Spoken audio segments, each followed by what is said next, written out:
হুটমুড়া অঞ্চল তৃণমূল কংগ্রেসের উদ্যোগে পথসভা ও মিছিলের আয়োজন করা হয় হুটমুড়া গ্রাম পঞ্চায়েত সংলগ্ন এলাকায়।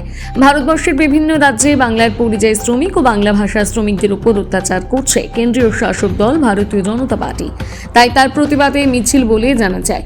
আজকের এই প্রতিবাদী মিছিলে তৃণমূল কংগ্রেসের পক্ষ থেকে উপস্থিত ছিলেন তৃণমূল কংগ্রেস রাজ্যের সাধারণ সম্পাদক সুজয় বন্দ্যোপাধ্যায়, পুরুলিয়া 2 নম্বর ব্লক তৃণমূল কংগ্রেসের সভাপতি সিদ্ধার্থ মাহাতো, মাইনরিটি সেলের প্রাক্তন পুরুলিয়া জেলা সভাপতি শেখ রহিম, তৃণমূল কংগ্রেসের হুটমুড়া অঞ্চল সভাপতি পঞ্চানন মাহাতো সহ সভাপতি শেখ রাকেশ, হুটমুড়া গ্রাম পঞ্চায়েতের উপপ্রধান শেখ ইনাম উদ্দিন সহ পুরুলিয়া 2 নম্বর ব্লকের প্রায় সমস্ত তৃণমূল কংগ্রেসের নেতৃত্বরা।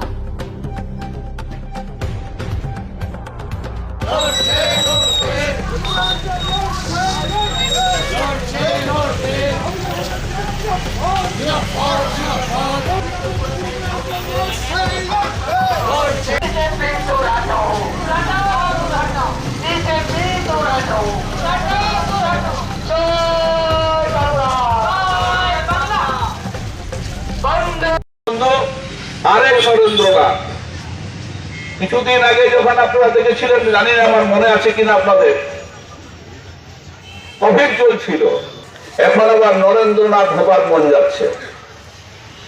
এমন একটা অবস্থা, কালকে এখানে আপনারা যদি দেখতেন বা সোশ্যাল মিডিয়াতে দেখে নেবেন, স্বামী বিবেকানন্দের একটাও মূর্তি ছিল না, একটাও ছবি ছিল না, নরেন্দ্রনাথ কাপ চলছে। সেখানে প্রধানমন্ত্রীর ছবি আছে, কিন্তু স্বামী বিবেকানন্দের যদি নামে কাজটা চলে, তাহলে স্বামী বিবেকানন্দের মূর্তি নেই কেন? বাঙালিকে বোকা বানাতে পেরেছো, ভয় খেয়েছো তোমরা।